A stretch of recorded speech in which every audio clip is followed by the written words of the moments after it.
She thought she saved a stranger, but the woman she saved was the mafia boss's mother, and she had claimed her as daughter-in-law on the spot. Most people in the city whispered the same thing. Don't ever cross paths with Madame Yun-Su. The mother of Korea's most feared mafia boss wasn't just wealthy, she was a legend. Fierce, sharp-tongued, loyal to death. If you upset her, you upset the entire syndicate under her son.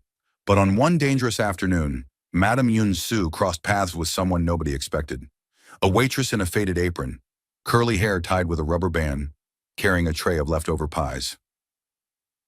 And that's the girl who saved her life. The city traffic was clogged as usual. Honking, heat, dust. Madame Yun-Su's black sedan sat at the signal, windows down. She was returning from the memorial temple where she visited her late husband every month. Her driver, Mr. Kang, stepped out to check the road. For a split second, she was alone. And that's when it happened. A truck barreled down the slope. Brakes screeching, horn blaring. Everyone screamed. But Madame Yun-Su didn't look up in time. The truck was heading straight at her open door. And then, a blur, a voice, a hand pulling her violently out of the car. They both crashed onto the curb. Pain exploded across her hip. A tray clattered across the pavement, pies rolling everywhere. Madame Yun-Su gasped, shaking. What? Naomi Brooks, 23, diner waitress, hair frizzy from the heat, breathed out shakily. Ma'am, you okay? Her apron was ripped. Her elbow was bleeding.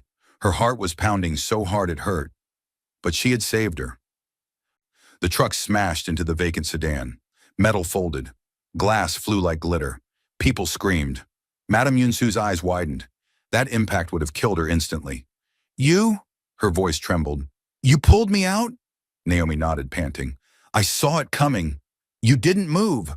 I just reacted. No fear, no hesitation, no calculating how dangerous this might be. Just instinct and heart. Madame Yun-Su stared at her savior, her chest tight with shock.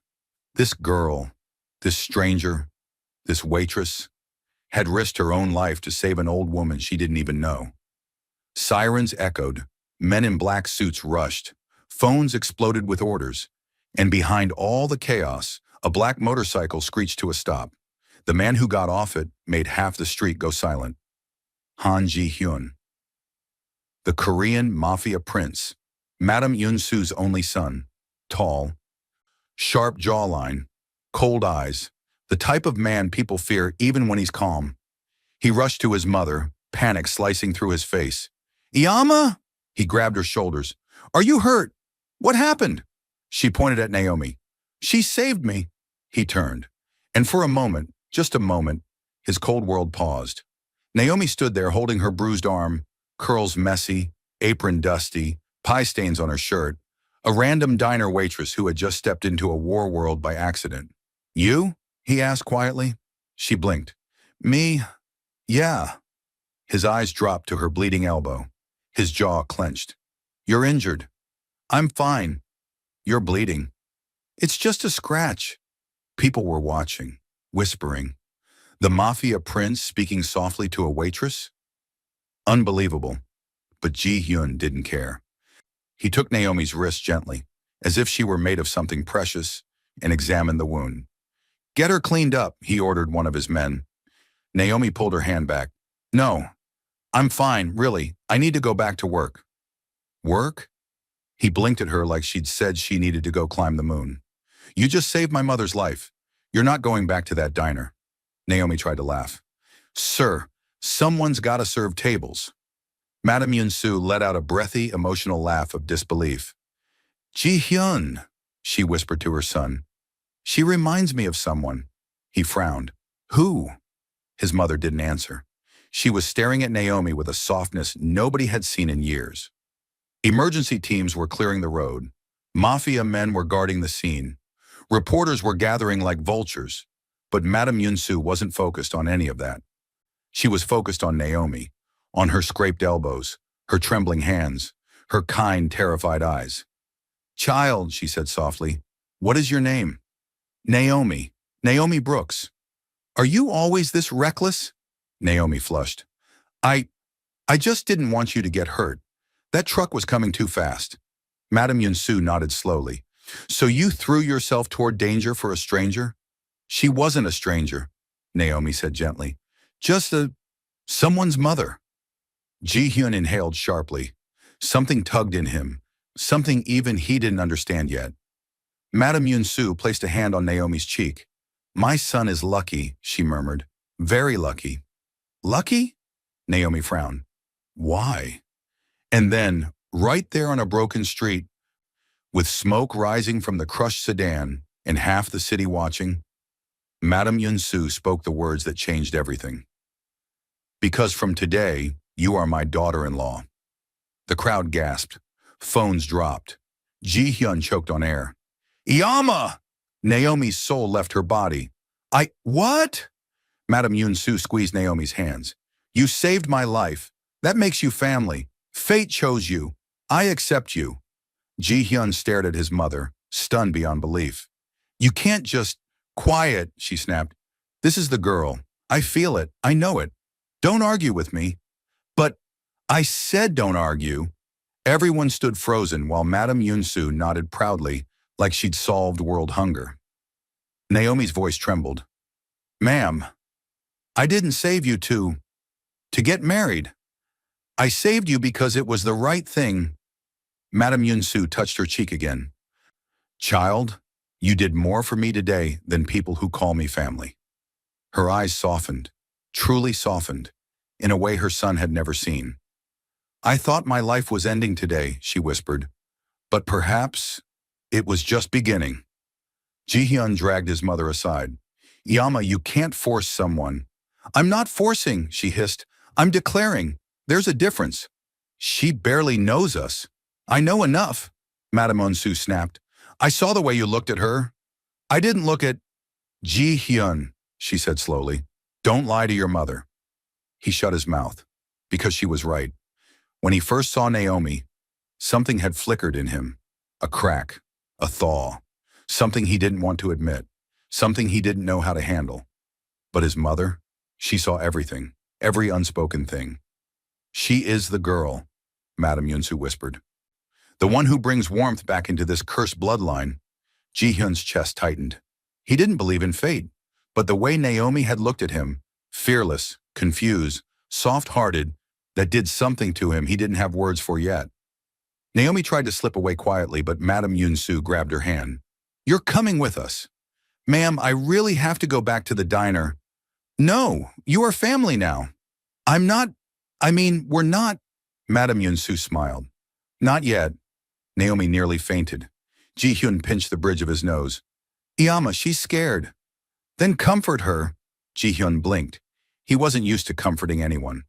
But he walked to Naomi, his voice lowered, softer, gentler than he'd ever spoken to anyone outside family. You don't have to come with us, he said. My mother acts fast. Naomi let out a nervous laugh. That's one way to put it. But, he added quietly, I'd like to thank you properly. At least allow us to take care of your injury. She hesitated. His eyes were warm. Not cold mafia. Not intimidating. Just human. And for some reason, she trusted that look. Naomi nodded. Okay, but only for the injury. Madame Yunsu smirked. We'll see. Ji-hyun groaned internally. Fate had arrived wearing a diner apron, and the Mafia world had no idea what storm was about to hit it. Naomi had never been in a car this expensive. The leather still smelled new. The air was cool. The windows dimmed the city into something distant and unreal. She clutched the little first aid kit they'd shoved into her hands and stared at the skyline as it rolled by. What am I doing? She whispered under her breath. Ji-hyun sat beside her, suit jacket off now, sleeves rolled up, veins visible on his forearms. He looked less like a crime prince and more like a tired man in his early 30s who had forgotten how to relax. Madame Yunsu sat in front, refusing to let anyone else take the passenger seat. She kept turning around to check on Naomi like an overexcited aunt. You're pale, she said. Are you hurt anywhere else? Back, neck, head? I'm okay, ma'am, Naomi replied. Just a scrape. Iyama, Ji-hyun sighed. You're more injured than she is and you're interrogating her. Because she matters, Madame Yunsu shot back. You can handle pain. She shouldn't have to. She said it like it was a fact, like Naomi already belonged to her. Naomi hugged the kit tighter. Really? I'm fine, she repeated. I'll just patch this up and you will eat, Madame Yunsu cut in. At our house. Naomi jolted. House? Ji-hyun met her eyes. You don't have to stay long, just until you're comfortable. Comfortable. She didn't even know what that meant anymore. The car turned off the main road and climbed a long hill lined with tall hedges and stone walls. At the top, iron gates opened with a quiet mechanical hum, revealing a sprawling estate. Not a house, not a mansion, a world. Traditional Korean tiles blended with modern glass. Lanterns hung beneath wooden beams. A courtyard opened around a central tree older than any building on the block. Men in suits moved quietly near the entrance, bowing as the car rolled in. Naomi's throat went dry. This is where you live, she asked. Yes, Madame Yunsu replied proudly. You will get used to it. Ji-hyun coughed. Yama, she ignored him. The moment Naomi stepped out of the car, the air changed. Men paused. Their eyes flicked to her, curious, cautious, a little confused. She didn't fit here in her scuffed sneakers, ripped apron, and scraped elbow. Good. She hadn't come to fit. She'd come to leave as soon as she could politely escape. Don't stare, Ji-hyun said calmly to his men. She's a guest. The way he said guest sounded heavier, like it meant more. The men bowed their heads and turned away. You command them like that? Naomi whispered. They work for me, he said simply. And who do you work for? He paused. For the first time, the answer felt complicated. Family, he replied eventually. She held his gaze for a second longer than she should have. Then a woman in her 50s, hair tied neatly, approached and bowed. Madam, young master, welcome back. Mrs. Park, Madame Yunsu smiled. This is Naomi. She saved my life. Treat her as if she's blood. Better than blood. Naomi nearly dropped the first aid kit. Mrs. Park's eyes widened a fraction, then softened. Of course, she said. Come inside, Miss Naomi. Just Naomi, she replied weakly. Inside, everything had the quiet polish of money that had been there a long time. Family portraits, vases, carved wood. The kind of home built on generations and guarded by secrets. They led her to a small sitting room overlooking the courtyard. Sliding doors, low table, cushions. It should have been intimidating. It wasn't. Because someone had left a half-finished embroidery hoop on the side table, a blanket folded imperfectly on the chair, and an open book face down on the cushion. This space was lived in. Sit, Madame Yunsu said, easing herself down with a wince. Ji-hyun, the kit. He reached for Naomi's elbow gently, turning her arm toward the light. This might sting, he murmured. Her breath caught. Honestly, I've burned myself on fryer oil worse than this. He gave the smallest smile. Then he cleaned the wound with precise, gentle movements. Hands that had probably broken bones now tending to a scraped elbow, like it was the most delicate thing in the room. Madame Yunsu watched them, her son who rarely let anyone close. This girl who walked into death for a stranger. Her mind was already made up. Where is your family? Naomi? She asked. Naomi glanced up, a little startled by the softness in her tone. My mom works double shifts, she said. My little brother, Darius, he's trying to get his life together. We don't have a lot, but we have each other. And your father? Gone, she said simply. Long time ago. Madame Yunsu's eyes flickered with understanding. My husband is gone too, she said quietly. Men leave, through death or choice. But we women stay and hold what's left. Naomi looked at her differently then. Not as just the fearsome Mafia queen, but as a woman who had lost and kept walking anyway. After bandaging her elbow, Mrs. Park brought out food so quickly Naomi wondered if they'd had a feast on standby. Kimchi, japchae, grilled fish, rice, steaming soup, little plates of side dishes that were almost too pretty to touch. Naomi's eyes widened. I can't eat all this, she protested. You won't, Madame Yunsu said. We will. Ji-hyun sat opposite her. This time there was no chaos, no accident, No crowd. Just a low table and the awkward silence of two people who shared a disaster and nothing else. Try this, Madame Yunsu urged, placing some food on Naomi's plate. You need strength. You saved not just me today, but my son's future. Naomi blinked. His future? If I had died, she said bluntly, my enemies would smell weakness. They would come for him. You prevented that. Naomi's stomach twisted. She hadn't thought about it like that. I just saw a truck, she said quietly. I moved. Anyone would have. No, Ji Hyun spoke for the first time in a while. Most people freeze, or scream, or film. Their eyes locked across the table. She looked away first. Then, I'm glad I didn't freeze, she said. He nodded once. So am I. The way he said it, simple, sincere, warmed her more than the food. After they ate, Madame Yun-Soo insisted on walking Naomi to the front hall. You will come back, she said. Not a question, a statement. I need to properly thank your mother and brother too. That's not necessary. It is. Her voice softened. I want to see the people who raised the woman who saved my life.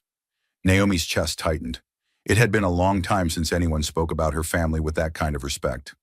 Okay, she said quietly. We'll come. Good. Madame Yun-Soo smiled in a way that made her look 10 years younger. Then we can begin planning the wedding. Naomi nearly choked. Wedding! Ji Hyun, who just walked up behind them, almost dropped his keys. Iyama, Madame Yun-Soo waved a hand. I'm old, she said. I don't have time to waste. I know what I saw. You two have threads tied already. Naomi held up both hands. Ma'am, your son and I, we literally just met. And he has never looked at anyone the way he looked at you when you stood in the road, she said. Don't argue with my instincts. They are never wrong. Ji Hyun muttered something in Korean that sounded suspiciously like a curse. Naomi's heart was beating too fast, but under the embarrassment, she couldn't lie. There was something between them. She just didn't know what to call it yet. Back at the diner, the fluorescent lights buzzed like nothing had changed. Her manager glared as she rushed in. You took forever. You okay? Long story, she sighed. Very long story. She tied her apron back on, grabbed her order pad, and snapped into rhythm. But her mind was far from the greasy grills and chipped mugs. It was in a quiet room with a low table and a woman who'd called her daughter. It was in the way a Mafia boss had held her arm like it might break. It was in the moment she'd heard him almost panic when he thought she was hurt. Darius was waiting for her after close, leaning against the lamppost outside. You good? He asked, looking her up and down. Physically? Yeah, she said. Mentally? We'll see. He squinted. You look like someone who just got proposed to and doesn't know it yet. She froze. Why would you say that? Because there's a guy behind you who looks like he'd burn the city if you cross the street without looking. She turned. Across the road, leaning against a black car, was Ji Hyun. He wasn't in a suit now, just dark jeans, a plain shirt, and a stare that saw straight through excuses. He crossed the street. Naomi, he said with a small nod. Then he looked at Darius. You must be her brother. Darius puffed his chest a little. Yeah, who's asking? Han Ji Hyun. Darius's bravado shrank just a bit. The Han, like the Han? Naomi groaned. Can we not do this right now? Ji Hyun almost smiled. I came to make sure you got home safe, Yama, he said. The men involved in the truck, they might not like what happened today. Naomi's stomach sank. You mean they could come after you, or your mom? Or you, he said quietly. Darius stepped in front of her. Absolutely not, he said. Nobody's touching her. Ji Hyun's gaze flicked between them. Good, he said. Then you understand why it might be safer if you stayed at our estate for a while, Naomi? Her eyes widened. What? It's temporary, he said. Until I deal with whoever tried to stage that accident. She swallowed. He was right. She hated that he was right. But moving into a Mafia house wasn't exactly on her life plan between double shifts and overdue rent. I can't just leave everything, she said. My job? I'll compensate your manager, he replied. My mom, she can visit you, he said, or I'll send a car for her. My life, Ji Hyun, she said, voice shaking. I can't just pack it into a bag and move into your world. He stepped closer. Not too close, but close enough that she could see the tired lines under his eyes. You already stepped into my world when you pulled my mother out of that car, he said. I'm just asking you to let me make sure you survive it. That hit harder than anything else. She exhaled slowly. Darius? She asked. He looked at her, then at Ji-hyun, then at his sister again. You trust him? Darius asked quietly. She thought about the alley, the truck, the way he'd bandaged her elbow, the way his mother had looked at her like she'd been waiting her whole life to meet her. I don't know him, she said honestly, but I don't feel unsafe around him. That was enough for Darius. Fine, he said, but if anything happens to her, I'm coming for you. Ji-hyun's expression flickered with the ghost of amusement. I believe you, he said. 2 days later, Naomi stood in front of the Han estate with a single duffel bag and a racing heart. She hadn't brought much. A few clothes, her worn-out hoodie, a small framed picture of her mom, and Darius crammed into a photo booth, laughing with their eyes squeezed shut. She felt like an imposter. This place was marble floors and ancient trees and quiet money. She was chipped nail polish and discount sneakers. Mrs. Park greeted her at the door, like she'd been expecting her all her life. Welcome home, Naomi. Home. The words stabbed and soothed at the same time. Inside, Madame Yun-soo was waiting in the sitting room, dressed in a soft hanbok this time, hair down for once, looking almost gentle. You came, she said, eyes shining. I said I would. And you kept your word, she nodded approvingly. Good, I like that. Naomi glanced around nervously. I'm only staying until it's safe, she said. I don't want to be a burden. You are not a burden, Madame Yun-soo said firmly. You are an answer. Answer to what? She whispered. To a prayer I stopped saying a long time ago. Before Naomi could respond, Ji-hyun appeared in the doorway. He didn't look like a mafia boss right now, just a man who had been pacing and finally found relief. You're here, he said. You sound surprised. I'm grateful, he admitted. Their eyes met. Something quiet passed between them, unfinished, unnamed, but undeniably there. That night, Naomi lay in a guest room that was bigger than her entire apartment. Soft bed, clean sheets, a view of the courtyard tree. She couldn't sleep. Outside, she could hear faint footsteps of guards. Somewhere, a phone buzzed with urgent whispers. This house was calm, but the world it belonged to was not. She padded out onto the balcony for air. Below, by the tree, a lone figure stood. Ji-hyun. He was staring up at the sky, hands in pockets, shoulders heavy. She watched him for a moment. Then before she could overthink it, she whispered, Ji-hyun? He looked up. She expected him to tell her to go back inside. Instead, he said, Can't sleep? New pillow? She shrugged. Feels like it's judging me. He huffed a soft laugh. Come down, he said. The tree doesn't judge. So she did. And under that old tree in the center of the Han estate, with guards pretending not to watch and stars barely peeking through city haze, a mafia boss and a diner waitress sat side by side. Not as savior and saved, not as boss and outsider, not even as future anything, just as two people whose lives had collided in a way neither of them fully understood yet. How long do you think I'll have to stay here? She asked. Until I'm sure no one will use you to hurt me, he said. She tilted her head. People would really come after me just to get to you? Yes. She thought about that. Then you better stay alive, she said. He looked at her. I intend to, he replied softly, now more than ever. Naomi's heart made a dangerous decision. It started to fall. She didn't know what this house would demand of her, what this family would turn her into, what dangers waited in the dark corners of Ji-hyun's world. But she knew one thing. She had already been claimed as a daughter-in-law in words. Now under this tree, fate had started to write the rest. For 3 days, the Han estate pulsed with a tension Naomi couldn't name. Guards doubled at every entrance. Phones buzzed in every hallway. Ji-hyun disappeared into late-night meetings. Madame Yun-soo kept a rosary of jade beads wrapped around her fingers, a habit she only had when something was very, very wrong. Naomi felt it all without anyone telling her a thing. Something had shifted in their world, and she was at the center. It happened at dawn. Naomi walked downstairs for water, bleary-eyed, hair a mess, wearing a borrowed sweatshirt that nearly swallowed her whole. She wasn't expecting to find a man in a black suit standing in the living room. He wasn't a guard she recognized. His eyes flicked to her, cold, sharp, assessing. "You must be the girl," he said slowly. "The girl. The reason the young master is making unusual decisions." Naomi's grip on her cup tightened. He smirked. "You should be careful. Not everyone in this house thinks your presence is a blessing." Before she could respond, a voice cut through the room like a knife. "Step away from her." Ji-hyun. He stood at the top of the steps, jaw clenched, eyes like winter steel. The suited man bowed stiffly.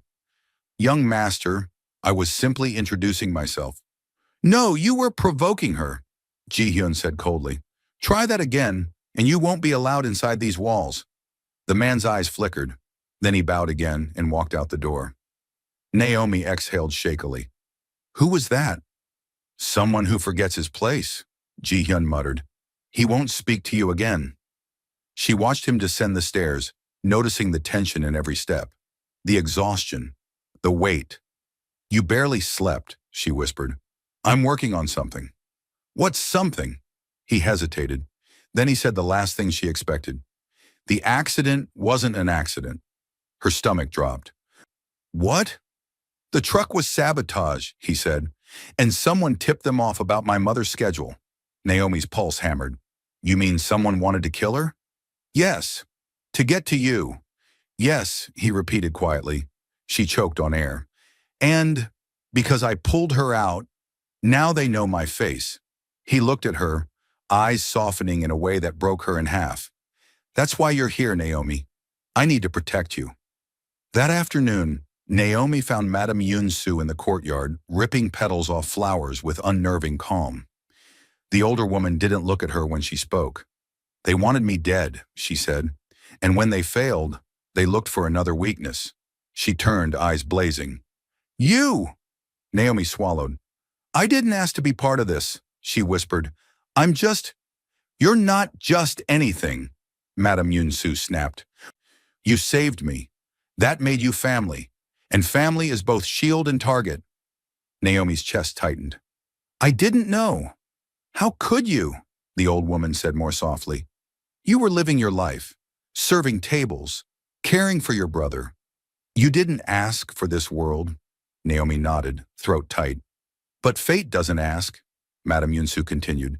"It chooses, and it chose you." Naomi blinked hard. "Why me?" she whispered. Madame Yunsu touched her cheek with a gentleness Naomi hadn't expected from someone so fierce. "Because my son looks at you the way a man looks at his first sunrise after a decade of storms."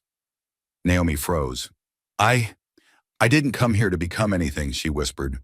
"I didn't come to ruin his life." "You saved his life too," Madame Yunsu cut in. "More than you know." Naomi shook her head. "I don't belong here," she whispered. "This world, it terrifies me." Madame Yunsu didn't deny it. "It should." Then she held Naomi's hands. "But my son's world is changing because of you. And I've waited many years to see that change." Naomi's voice trembled. "I'm not strong enough for this." "Oh, child," Yunsu whispered. "Strength isn't loud. Sometimes it's quiet. Sometimes it's just choosing to stay when everything in you wants to run." Her grip tightened. "And you stayed." Naomi didn't know what broke her more, the fear or the way this woman made her feel like she mattered. It happened when the sun dipped. Naomi stepped into the courtyard to water a pot of herbs someone had left unattended. Mrs. Park had said fresh mint made Ji-hyun smile.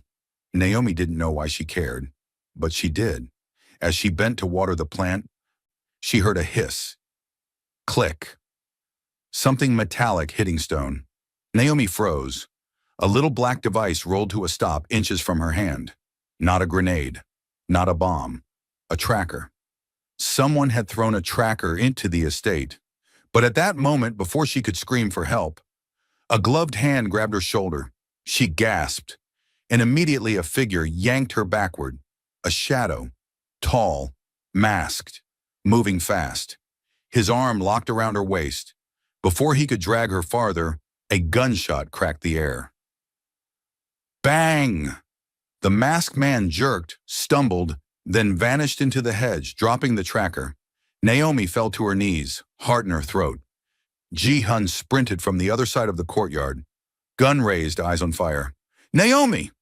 He slid beside her, hands flying to her shoulders. Did he touch you? Did he hurt you? Naomi, look at me. I, I, I think he tried to grab me, she gasped, shaking uncontrollably. Ji-hyun's face hardened into something she had only seen in nightmares. Pure, controlled rage. Rage at himself, rage at the world, rage at whoever dared come near her. He pulled her into his chest without hesitation. It wasn't romantic. It wasn't careful. It was instinct, raw, desperate. You're safe, he murmured over and over. I've got you. I'm here. She clung to him, fingers gripping his shirt, breath shaking violently. Guards surrounded them. Madame Yun-soo rushed out, eyes wide. What happened? What? Ji-hyun spoke through clenched teeth. Someone tried to take her. The mother's expression changed like a storm overtaking a sky. Over my dead body. She crouched beside Naomi, cupping her face. Child, look at me. Naomi did. Yun-soo's voice softened, dangerously. They thought they could use you against us. They thought you were weak. Her eyes burned like fire. They were wrong. Naomi trembled harder. Why won't they leave me alone, she whispered. Ji-hyun's arms tightened around her. Because you're important to me, he said before he could stop himself. Silence exploded between them. Naomi's breath hitched. Madame Yun-soo's eyebrows rose, but she smiled fiercely. There it is, she murmured. Finally. Ji-hyun helped Naomi to her feet, guiding her inside with a hand on her back. I'm taking you somewhere safer, he said. This house isn't safe, she whispered weakly. It is, he said. But you're not sleeping alone tonight. She stumbled. What? I'll stay outside your door, he said quickly. I won't enter. I'll just make sure nothing gets within 10 feet of you. But that's necessary, he said. His tone wasn't the cold Mafia command she'd heard before. It was fear. Real fear. Fear of losing her. Madame Yun-soo placed a hand on her son's arm. Ji-hyun, she said gently, you can't protect her like this forever. I will protect her any way I must. You can't fight a whole generation of enemies alone, he glared. Watch me. Naomi stepped between them. Her voice was soft, but it held something new, courage born from necessity. Ji-hyun, she whispered, you can't destroy your life because I got pulled into it. You didn't get pulled into it, he said sharply. You were targeted because of me. And I'm still here, she replied quietly. He froze. I'm still here, she repeated. And I'm not running away. Ji-hyun's jaw clenched, throat tightening. He'd heard gunshots without blinking. He'd faced rivals without flinching. He'd lost men, fought wars, buried friends. But this?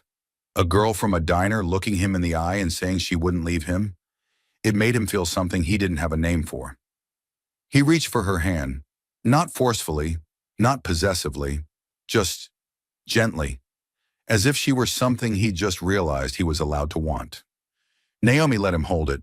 Madame Yun-soo watched them with a satisfaction so deep it softened every wrinkle on her face. I knew it, she whispered. I knew fate brought her. Later that night, after the guards doubled and the doors were bolted, Ji-hyun stood outside Naomi's room, leaning against the wall. He knew she couldn't hear him through the door. But he spoke anyway. You're not alone, he whispered. Inside, Naomi sat on the edge of the bed, hand pressed against her racing heart. She didn't know where this path was going, but she knew this. She was no longer the girl who served coffee and pie to strangers. She was now the girl a Mafia family would kill to protect. The girl someone tried to abduct.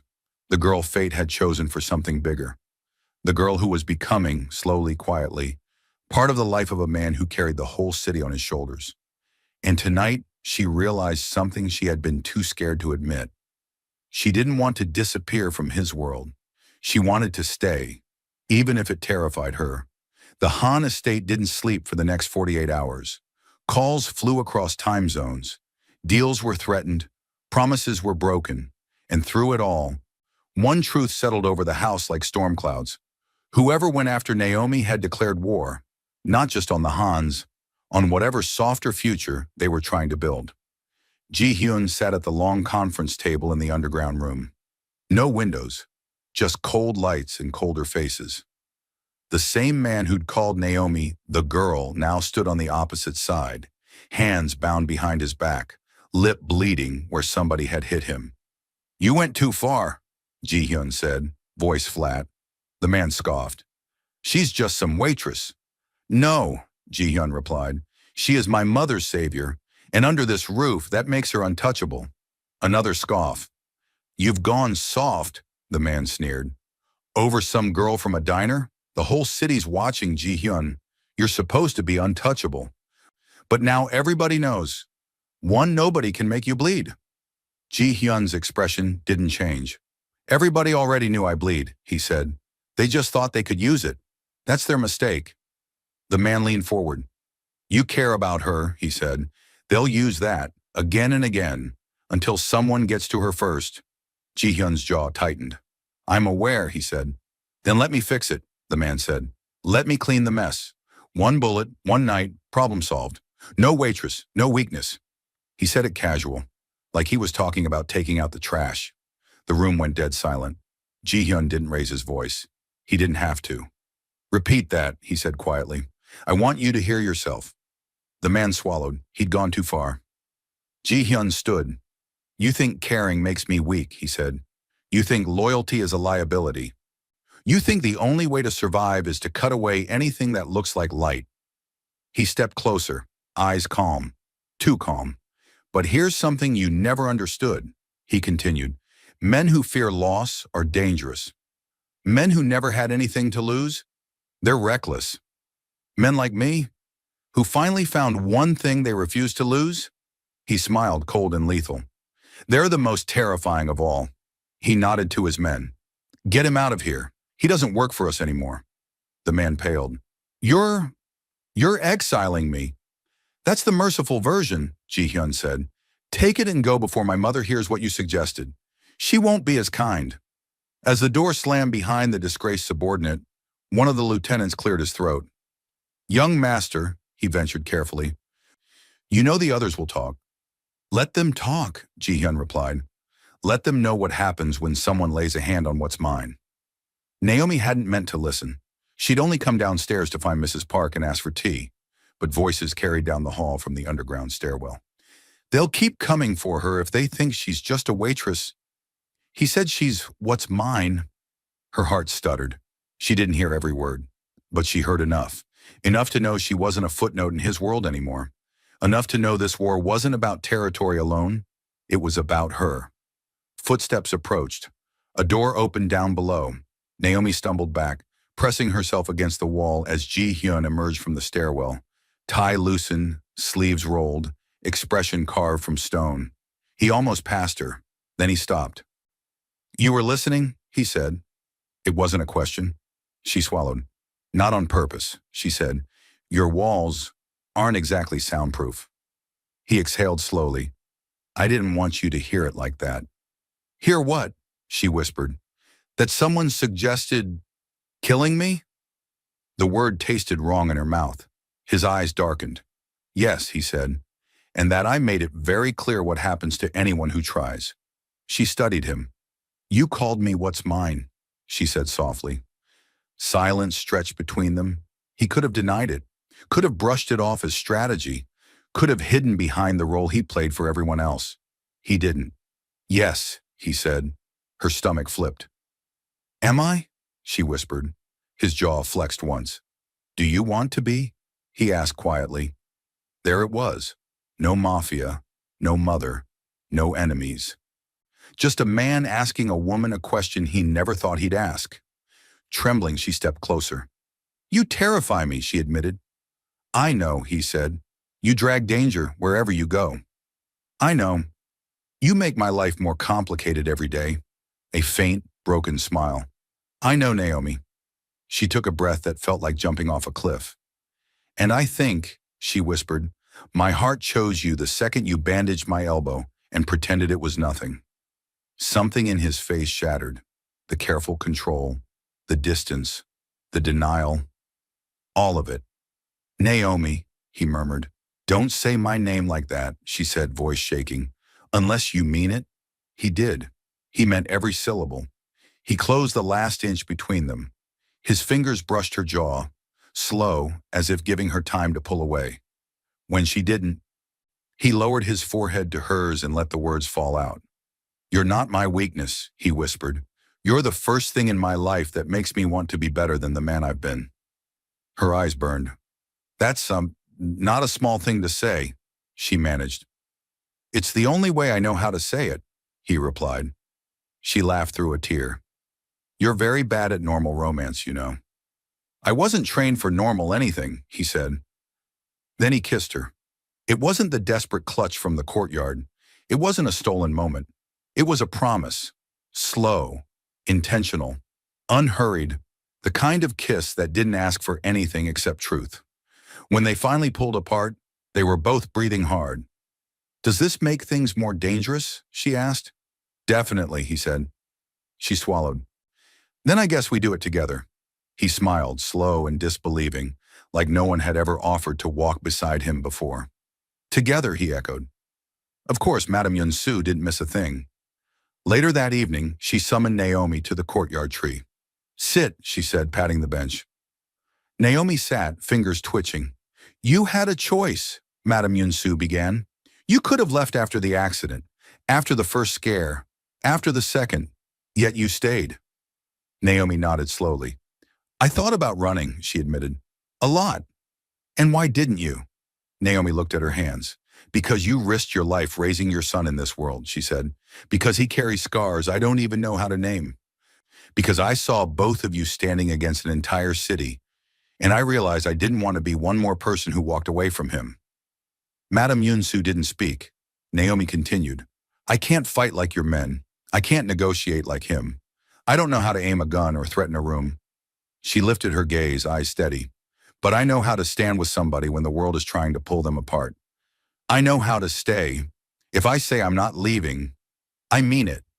A slow, emotional smile touched the older woman's lips. Good, she whispered. Because I don't need a soldier for my son. I need someone who will remind him he's allowed to be human. Naomi's throat tightened. I'm not perfect, she said. I'll panic. I'll question. I'll argue. Oh, I expect it, Yunsu said. Lord knows he needs someone who doesn't cower when he walks into a room. Silence settled, soft and thick. Then Madame Yunsu straightened her shoulders and spoke words that carried weight beyond this courtyard. Naomi Brooks, she said formally, on the day you pulled me from that car, I claimed you as my daughter-in-law in the heat of shock and instinct. Today, I claim you again, with full awareness. Naomi's breath caught. This life is not easy, the older woman went on. This family is not simple, but if you want it, if you want him, then I give you my blessing, not because you saved my life, because you've changed my son's. Tears spilled before Naomi could stop them. I don't know what to say, she whispered. Say you won't break his heart. I won't, she said immediately. Say you'll drag him out of darkness if he ever tries to sink back in. I will. Say you know this isn't a fairy tale. It's work. It's war. It's love in the middle of chaos. Naomi laughed through tears. I've never wanted a fairy tale, she said. I just want something real. Madame Yunsu's eyes shone. Then stand up. Naomi did. The older woman pulled a delicate bracelet from her wrist. Gold, simple, worn from years of touch. This was given to me by my mother-in-law, she said. She wanted me to pass it to the woman who would stand beside my son when I no longer could.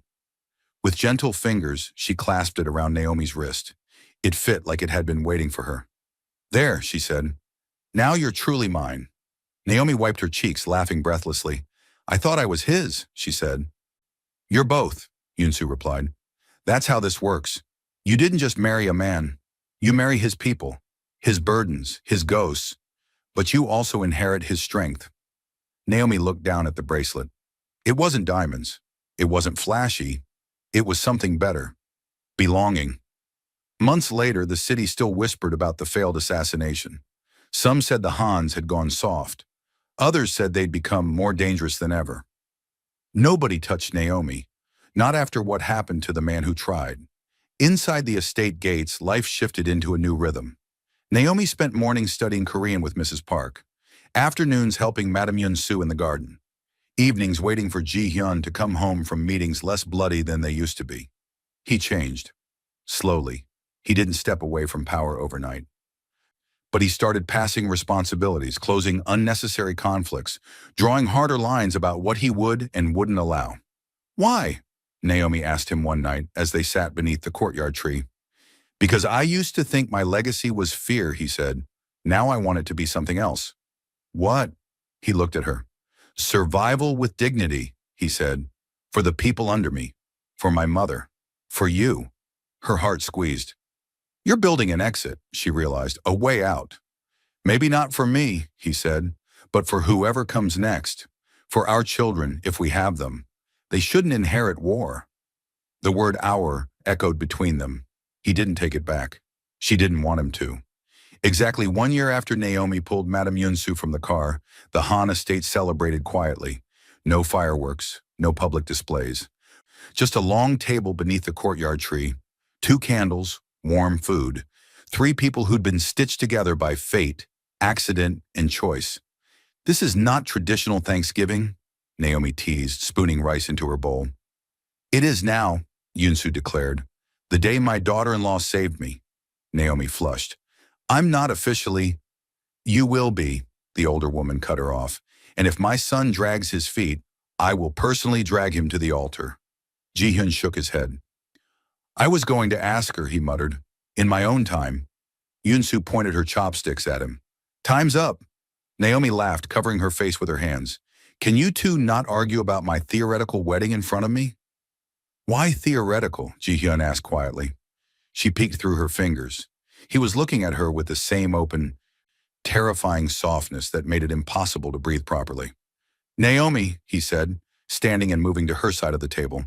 "My mother claimed you before I knew what was happening. The city sees you as mine. The enemies fear you because you're protected. But I don't want your life to be defined by war or obligation." He took her hand, thumb brushing the bracelet on her wrist. "I want you to choose me. Not my world. Me." Her eyes filled again. "You think I haven't already?" she whispered. "I want to hear it," he said. She stood too. "In the alley you saved my brother," she said. "On that street I saved your mother. In this house, we've been saving each other ever since." She took a breath. "And I'm tired of pretending that's coincidence. I choose you, Ji-hyun, with your past, with your scars, with every unfinished piece of the man you are." His chest rose sharply. "That sounded dangerously like a vow," he murmured. "Maybe it is," she replied. He dropped to one knee. Madame Yun-soo gasped so loudly it almost broke the moment, but then she covered her mouth, eyes overflowing. "Naomi Brooks," he said, voice steady, "will you stop being our guest and become what my mother called you the day fate threw you into our lives? Will you marry me? Truly, not as a shield, not as a political move, just as the woman I love?" The world blurred. Naomi could hear her own heart pounding in her ears. "Only if you promise one thing," she whispered. "Anything. Promise me that no matter how dark things get, you will never shut me out," she said. "If I'm going to carry this life with you, I want all of it." His throat tightened. "I promise," he said, "on everything I have left." "Then yes," she breathed, "I'll marry you." Madame Yun-soo started crying and clapping at the same time. "Finally," she shouted. "I told you, didn't I tell you? She's the one. I knew it the second she ruined my car and saved my life." Naomi laughed through tears. "You're never letting me forget that, are you?" "Never," Yun-soo grinned. "It's the best accident that ever happened to me." Ji-hyun stood and pulled Naomi into his arms. The bracelet on her wrist glinted in the candlelight. The courtyard tree rustled softly in the evening breeze. Somewhere beyond the walls, the city kept roaring, uncaring. Inside, 3 people sat down to dinner, not as Mafia royalty and an outsider, but as a family. A mother who found a daughter when she thought she'd only find death. A son who finally allowed himself to love without apology. and a waitress who walked into a deadly accident and walked out with a destiny she never saw coming. She didn't just save a life that day in the road. She found her own.